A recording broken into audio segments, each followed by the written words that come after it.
Ça fait bizarre d'avoir un nouveau setup.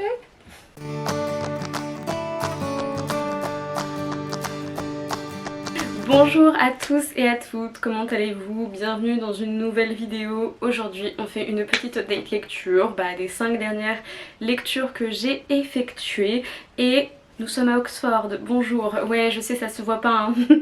Ça ressemble à n'importe quelle autre chambre, mais c'est bon à savoir qu'on est à Oxford.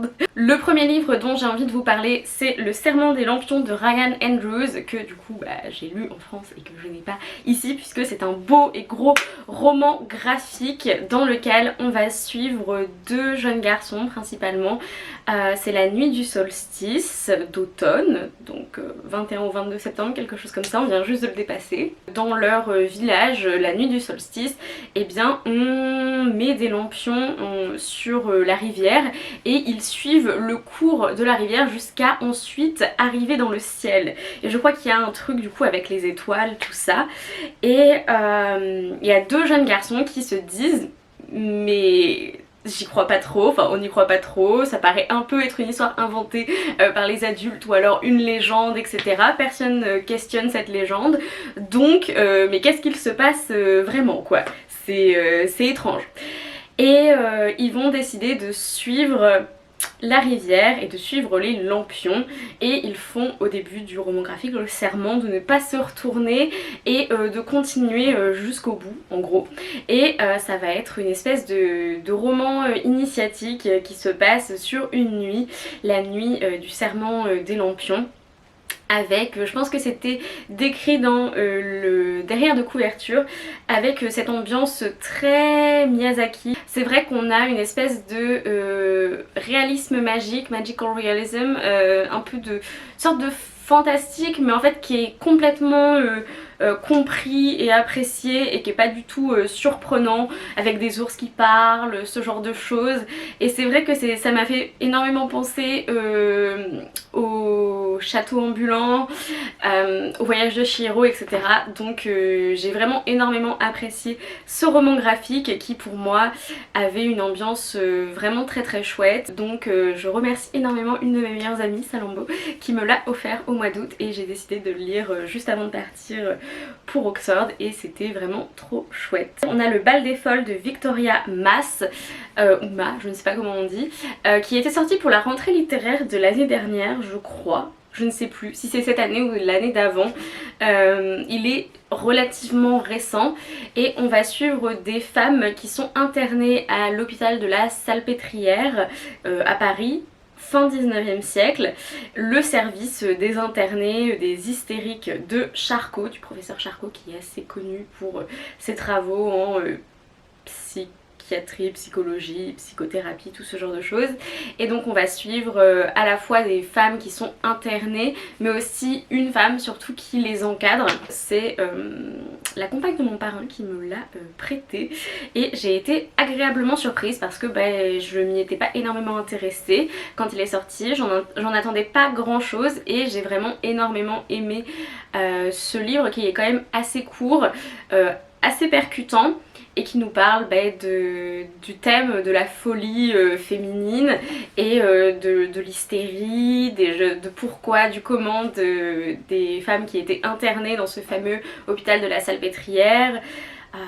Notamment des femmes qu'on considérait adultères, des femmes qui n'étaient pas adaptées à la société de l'époque, et puis toujours au fur et à mesure de ce roman, la réalisation que toutes les femmes sont oppressées par les hommes dans ce livre, et qu'elles sont surtout sous la domination, sous la coupe en fait d'énormément d'hommes, que ce soit les médecins, que ce soit les infirmiers, mais aussi leur père, leurs frères, leur époux, ce genre de personnes, et que finalement on a un peu ce roman choral sur la solidarité féminine et sur finalement ce que toutes ces femmes ont en commun, qui est peut-être un peu bateau, on pourrait le penser, oui, la domination patriarcale, c'est pas très nouveau, mais je trouve que c'était très bien écrit et que voilà, c'était intelligemment mené. Donc pour moi ça a énormément fonctionné. Ensuite, dans l'Eurostar qui m'amenait ici, pays des Anglais, J'ai lu Je brûle pour toi de Noji, qui est un manga qui vient de sortir, je crois. C'est du yaoi, donc c'est du boys love, voilà, comme c'est marqué. Et on va suivre deux personnages qui sont adultes, je pense qu'ils ont entre 25 et 30 ans, je dirais, qui étaient amis d'enfance, mais Yuji a toujours eu des sentiments pour Soichi. Et là, ils vont se retrouver à vivre dans la même ville. Yuji vient d'arriver, voilà, ça fait quelques mois, il est cuistot, donc voilà, il a ouvert son restaurant et il va rencontrer Soichi par hasard dans un magasin. Ils vont renouer contact et va s'en suivre ce qui s'ensuit dans les romances. Voilà, j'ai trouvé que c'était vraiment tout doux. Et en même temps hyper réaliste en fait. Voilà, ces deux amis qui avaient des sentiments l'un pour l'autre, surtout un voilà, dont on est sûr qui était amoureux de son meilleur ami quand il était au lycée, collège, etc. Il y en a un qui fait une sorte de burn-out puisque il est dans la vie de l'entreprise, tout ça, ce genre de choses, et c'est pas facile et c'est assez épuisant en fait de ce qu'on en voit, ça a pas l'air jojo tous les jours. Et à côté de ça on a Yuji qui est plus dans une vie beaucoup plus calme, beaucoup plus contemplative, avec le fait de faire la cuisine, de vivre un peu au jour le jour et de pas être aussi pressé par cette société qui veut du rendement et tout. Et donc on a deux personnages très différents qui apportent les sentiments aussi de manière très différente, mais qui sont vraiment fait l'un pour l'autre, qui ont une belle relation. Donc merci à Alex de la chaîne Alex Booking en Prada de me l'avoir fait découvrir, puisqu'il était dans sa palle du Pumpkin Autumn Challenge, je crois. J'étais ensuite d'attaque pour un petit thriller mystère et j'ai lu The Woman in Cabin 10 de Ruth Ware. Donc c'est la femme de la cabine 10, je crois, tout simplement, de Ruth on va dire R. Ware, ok, c'est horrible comme nom, mais ça passe beaucoup mieux. Dans lequel on va suivre une journaliste qui se fait cambrioler. Ça commence comme ça, je comprenais pas, je croyais que j'avais le mauvais livre et j'étais là, mais on n'est pas du tout, on est censé être sur un bateau, je comprenais rien de ce qui se passait, mais on commence avec cette jeune femme qui est journaliste. Jeune femme, oui, elle a la trentaine, donc c'est encore jeune.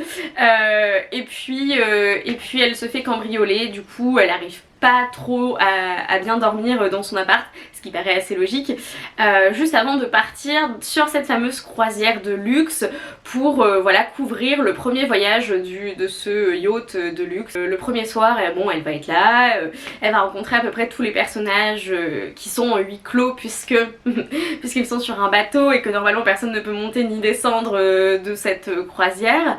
Et le premier soir, elle va assister, pour elle, à ce qu'elle pense être un meurtre, puisque elle va entendre comme un bruit de corps qui tombe dans l'eau, dans la chambre à côté de la sienne. Elle va se pencher voilà, de son balcon et elle va voir qu'il y a quelque chose qui est tombé, voilà, qu'il y a eu un gros splash et qu'il y a...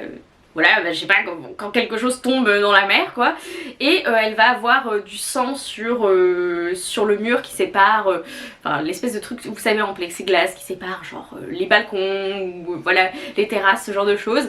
Et bon elle va prévenir tout de suite les membres de l'équipage, et quand le chef de la sécurité du yacht va arriver, il n'y a plus de sang, il n'y a plus rien, et on va lui dire que la cabine 10 n'a jamais été habitée en fait. C'est quelqu'un qui a annulé juste avant de monter, voilà, qui se sentait pas bien ou je ne sais pas quoi, alors que cette femme, dont je ne me souviens plus le nom, elle était un peu oubliable on va dire, cette jeune femme journaliste, et a rencontré la personne, sa voisine, voilà, en allant lui demander du mascara, voilà, en tapant à la porte. Donc elle est persuadée, elle sait qu'il y avait quelqu'un dans cette cabine, mais personne ne l'a vu, et tout le monde lui dit qu'il n'y avait jamais eu personne qui était dans cette cabine, quoi, que la cabine était vide. Bref, voilà, petit tour d'horizon du début du thriller, et autant les trois quarts du livre étaient vraiment bien. Voilà, j'étais bien hypée, j'étais là oh là là, mais comment c'est possible, il y avait personne, et puis nana, enfin j'étais vraiment, on pouvait me balader où on voulait dans ce livre, j'étais dans l'enquête, tout ça. Autant au bout des 75% ouais, du livre, En fait je trouve que les fins de cette autrice ne sont pas... Vraiment c'est vraiment pas la meilleure partie du livre et souvent quand même dans un thriller c'est un peu dommage quand la fin retombe comme un soufflet et pour moi c'est un peu ce que ça a fait avec la femme dans la cabine 10. Même si je trouve qu'elle met bien les choses en place et que pour la majeure partie du livre l'enquête est vraiment intéressante. Bon, ça n'a pas été le livre de l'année, ni le thriller de l'année, ni rien. Et le dernier livre dont j'ai envie de vous parler, c'est un roman graphique encore inspiré par Alexandra de la chaîne Alex Booking en Prada. Elle l'a lu au mois d'août je crois. Il s'agit de What We Don't Talk About de Charlotte Christensen. Dans ce roman graphique qui est somme toute très court, il fait seulement une centaine de pages, on va suivre Farai qui est en couple avec Adam depuis 2 ans. Et Farai, elle vient du Zimbabwe d'origine, voilà, elle vient du Zimbabwe. Je crois que ses parents sont restés au Zimbabwe et qu'elle est venue au Royaume-Uni, plus précisément en Angleterre, pour faire ses études et pour y vivre tout simplement, de ce que voilà, de ce qu'on comprend de son background. Et elle est avec Adam depuis 2 ans, Adam qui est, comme on le voit sur la couverture aussi, qui est un homme blanc, voilà, anglais. Tout ça, et puis là elle va aller rencontrer les parents d'Adam qu'elle n'a pas rencontrés en 2 ans, ce qui peut être assez étrange, et dès qu'elle arrive chez les parents d'Adam on se rend compte que y a peut-être une raison pour laquelle il lui a pas présenté ses parents et que c'est parce qu'ils sont racistes. Je dis ça avec un grand sourire mais vraiment c'était très choquant.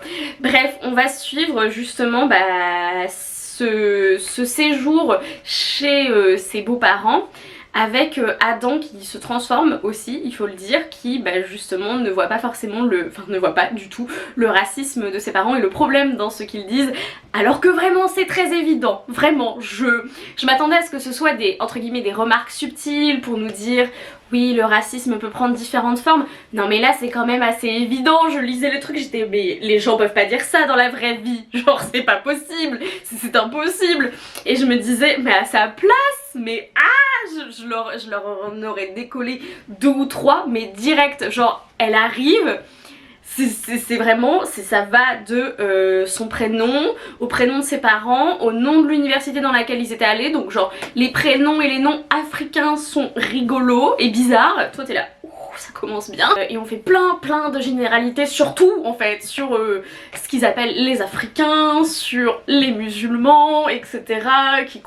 Ils confondent à peu près tout et n'importe quoi, et Farai est là et elle doit en gros les éduquer, ils veulent même pas être éduqués en fait. C'est même pas qu'ils ont des préjugés et qu'on leur dit mais vous savez genre tous les pays d'Afrique ne sont pas la même chose, et que là Farai pourrait leur parler du Zimbabwe, ce genre de choses, et leur expliquer les différences avec d'autres pays d'Afrique, et qui seraient là oh on s'était jamais renseigné, on ne savait pas, point, voilà. Et que en gros quand tu fais une erreur, et tu écoutes et tu apprends. Non, c'est pas du tout ça. Et oh là là là là là là là là là là là là là là là, beaucoup trop de oh là là. Mais vraiment, je me suis dit, je sais que ça arrive tous les jours, je pense, voilà, que c'est pas du tout un cas particulier. Ça parle de racisme, ça parle du fait que les personnes racisées doivent souvent malheureusement éduquer les personnes blanches qui font des tonnes de généralités et qui ne savent pas où est placé tel pays et qui sont là, oh le Zimbabwe, l'Algérie c'est la même chose, et toi t'es... Non les gens, non. Le seul point négatif que j'aurais trouvé, c'est que c'était très court, et j'ai trouvé ça entre guillemets malheureux, parce que si ça avait été plus long, on aurait rajouté vraiment 200 pages, ce serait passé crème. J'aurais aimé aussi qu'on sache un peu pourquoi Adam et Farai sont ensemble, parce que là il a juste le charisme et l'intellect d'une moule, et donc je suis là en mode mais Farai, mais casse-toi, genre il n'y a aucun intérêt à ce que tu restes dans cette famille de gros racistes et vraiment de gens désagréables. Donc bon, j'ai aimé aussi le graphisme que j'ai trouvé très joli, voilà, les planches pour moi étaient très belles, et c'est un roman graphique assez facile à comprendre vraiment. Donc si vous voulez commencer la lecture en anglais, ou que voilà vous n'avez pas un niveau de ouf mais que vous avez quand même envie de le lire, c'est tout à fait possible. Enfin, c'est tout pour cette vidéo, merci de l'avoir regardé, ce petit update lecture des familles, voilà. Je voulais aussi en profiter pour vous dire merci parce que dans la dernière semaine, les 2 dernières semaines à peu près, j'ai dépassé les 5000 abonnés et je suis même maintenant à 5600 et des brouettes abonnés. Donc merci beaucoup, ça me fait énormément plaisir et bienvenue aux personnes qui viennent d'arriver et encore merci aux personnes qui sont là depuis longtemps. C'est toujours un plaisir de voir que je dis notre, comme si je parlais à la place de tout le monde, que mon travail du coup, de vidéo peut intéresser, donc c'est toujours chouette, merci. En attendant une prochaine vidéo, lisez bien, amusez-vous avec vos lectures, prenez soin de vous et ciao.